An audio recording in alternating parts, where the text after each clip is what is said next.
When it comes to reinforcement in ABA, one of the biggest misconceptions we hear is that it's just another word for bribery.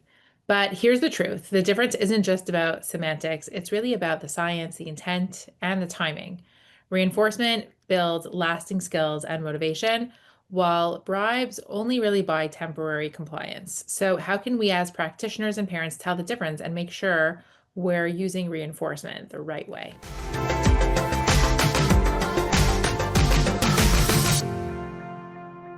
Hi, I'm Shira. And I'm Shayna. We're behavior analysts who create weekly content about how to teach children with autism so that they make real progress.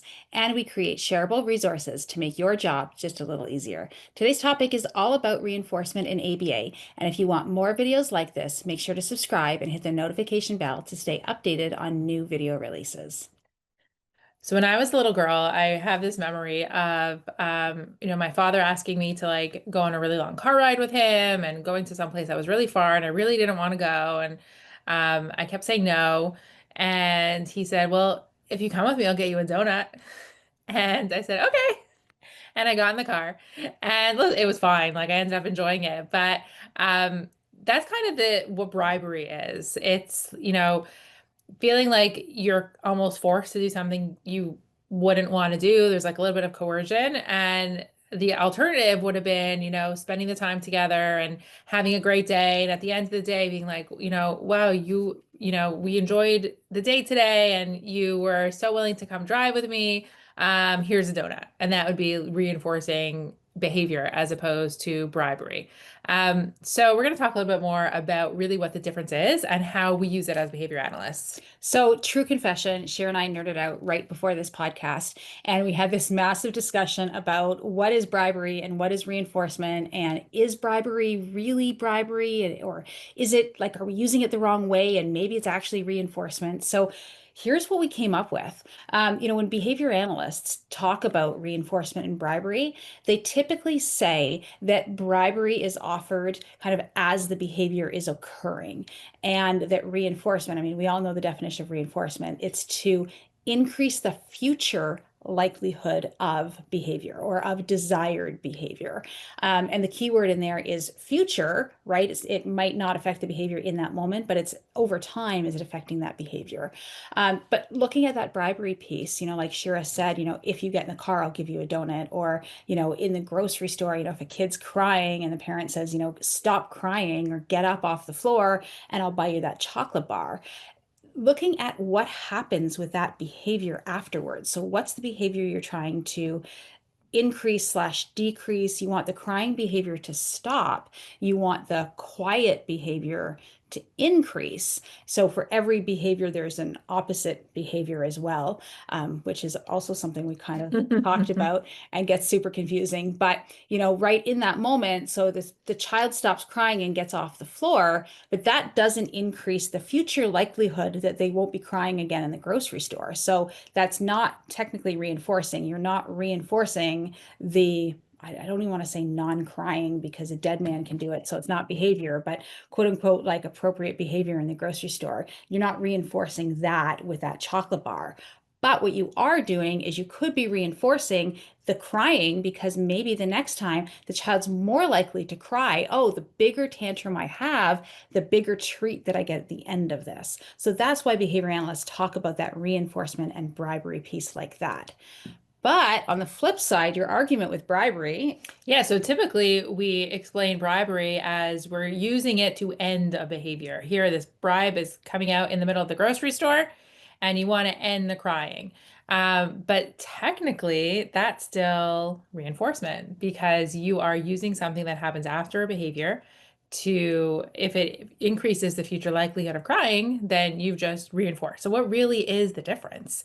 And in our deep dive into the difference between bribery and reinforcement, it's a little bit different definition than the way we probably use it incidentally in practice.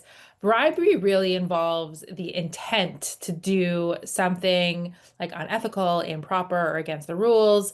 It's usually a little bit secretive. There's more like coercion involved. So bribery does have a bit of like a negative connotation. For a lot of the examples that we use as behavior analysts, that's not the meaning that we're, attributing it to. I think a lot of us use it as a way to describe how to not use reinforcement or how to use when you're using reinforcement wrong, you could end up reinforcing behaviors you don't want to reinforce. So really the definition, the outside of behavior analysis, the definition of bribery is like kind of yucky. Like you're using something coercive to get someone to do something that they shouldn't do. It's unethical, it's improper, or it's against the rules. So it could be, a kid at recess says, I'll share my snack with you if you, throw this at the teacher. So the other student was probably just bribed to do something a little bit improper. And like this is a small example, and you could think of, bigger examples that happen that are illegal and unethical, where people are given, large amounts of money to do things that they really shouldn't do.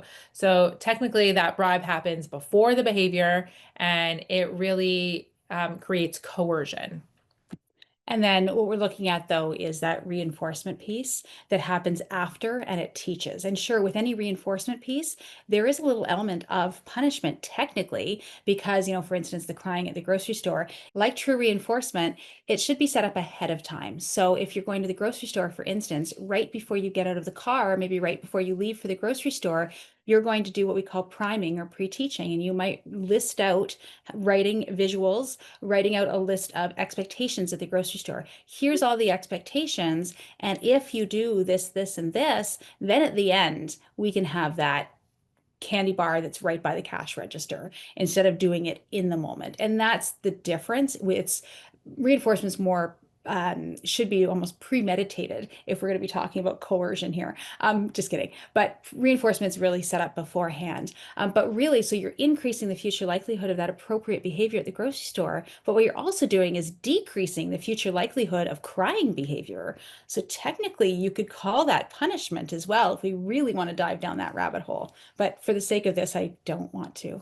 Okay, we'll stop geeking out on definitions of bribery and reinforcement, and we'll talk a little bit about really the purpose of reinforcement, why it's different than bribery. And the biggest thing is that reinforcement is really meant to teach skills. It's meant to empower, it's meant to really build confidence, and you're doing that intentionally. So as a parent, as a teacher, as an ABA therapist, you really want to plan this appropriately because you need to have that intent and that planning, as opposed to using something that comes out in the moment that's really a quick fix. Reinforcement is not a quick fix. And this comes up a lot with, when I get asked about certain behaviors that are happening, let's say in the classroom, and I can't get the student to stay in the class, or I can't get the student to do anything, and they're kind of wanting that quick fix. Like, what do I do? Do I threaten? Like, do I take something away from them? What do I do? And my answer is usually like, there's no reinforcement for him to do otherwise. So we have to talk about reinforcement. We have to put this reinforcement system in place so that you have something to lean on. If you don't have a reinforcement to lean on, you're going to end up using a lot of quick fixes and unfortunately a lot of control. And that's where bribery comes in, right? It becomes coercive. It becomes a little bit controlling, where the individual or the learner or the child doesn't really have a choice. Like you're presenting them with this forceful option as opposed to reinforcement, which really is supposed to be pleasant. It's supposed to be empowering, and really planned in advance. Another one of my pet peeves just along that route is, even if there is a reinforcement play, set up a reinforcement system, if it's say 10 tokens and you get blah, blah, blah, or if you follow these expectations, then this occurs. What some people will do is instead of like reminding them like, hey, remember, you've got 10 more tokens, or hey, remember, like these are the expectations. Should we review them again? It's remember, if you don't do this, you're not going to get those tokens, or remember that chocolate bar, you're not going to get it. That just feels icky. That's not reinforcement either. So just bear that in mind when you're training others with reinforcement, that's that quote unquote reminder of the reinforcement system that's in place, making sure that that reminder is a gentle, compassionate reminder like, hey, dude, like I really want you to get this as well. We've only got 3 more tokens. Remember Mhm. that, instead of, hey, if you don't. Mhm. Yeah, so let's talk about what some of the ethical considerations are in using reinforcement, right? We don't want it to become what you're describing. So, how do we use it appropriately? The first thing is it needs to be individualized. And another thing I hear a lot is, well, nothing's reinforcing for them. They're not interested in anything, they're not motivated. And sometimes that's because you're presenting them with the things that you would like. But think about making it individualized. Observe what the learner really loves, offer them different choices, and really have to be creative because our students might like different things than we do. And so, really thinking about how to make that reinforcement individualized to what their interests are, even if it might not be something that we would choose or we would go to. The other thing is, like you were mentioning, is that it shouldn't be coercive. It should be very respectful, not using any threats, not using that tone of voice where it's, if you don't, I'm going to. And really thinking about what's in their best interest and how do we do this respectfully and not in a way that feels demeaning or insulting for them. And then the third thing to consider is really thinking about long-term success and not short-term compliance. Like reinforcement is powerful. Like we can really use reinforcement in a lot of ways that really will work in the short term. Like we can get kids to sit at circle time for, 30 minutes, even though they're 3 years old. Like we probably could. But are we looking at short-term compliance or are we looking at long-term success? And really using reinforcement to build skills that are going to be valuable and meaningful for their long-term success. Absolutely. And when we're addressing parental concerns about bribery, really talking to them about, that long-term success. And we're not in it for the short term. We're not in it to manipulate. Let's look at how we can educate the parents to think about this as a longer term success thing as well. And I get some pushback from, staff and parents of like, well, they should do it anyway. They should want to do it. Why should I reward them for the thing that they're supposed to do anyway? And I always think about, when you look at workplaces or different jobs, there's bonuses, there's incentives. Would you do your job if you didn't have, health insurance and, different perks? Those all really help you be work harder, do what you love. Of course, you love your job, but you probably wouldn't do it if you weren't getting paid. So really explaining to teams and to families what reinforcement really is not a bad thing. It's how the world works. And then helping them reframe some of the statements into like reframing if then into when statements. So instead of it being, if you do this thing, then you get it, it could be something like, oh yeah, when you have your shoes on, we're going to go outside. So that feels a lot less threatening. When you use your words, then I'm happy to help you. And after you finish, then we can play. So that doesn't feel as, coercive or controlling. Yeah, I mean, it's really all about connection. And, we talk about being compassionate behavior analysts. We talk about creating that connection. So we need to make sure that those if-then statements are when then. That's a great example, Shira. The key message really is that we're not paying for behavior. It's not like, well, do this and I'll do this for you. It's really we're teaching that cause and effect.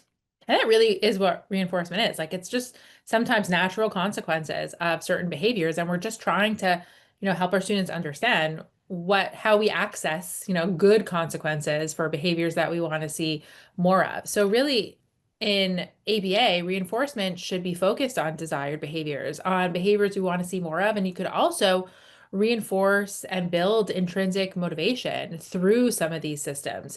We'll often do, different programs where they're able to monitor their own behavior, where they're able to talk about their thoughts and feelings. And it's not just about getting the thing at the end of the task, but also using reinforcement. What we love to do is some of our kids will work for activities with certain people because those activities have become reinforcing and that strengthens relationships and that really helps them with learning. Absolutely. We do a lot of other workshops on ACT. So there's some podcasts on ACT, and we've done some webinars too on ACT. And that's what Shira said about trying to change this reinforcement from external reinforcement. You can have your tokens, you can do this, and if you do this, then you get, to more internal. So, what are your own values and how can, how can we increase certain behaviors so that you can actually meet those internal values. And we discuss a lot of that, like I said, in other podcasts and in some of our webinars as well.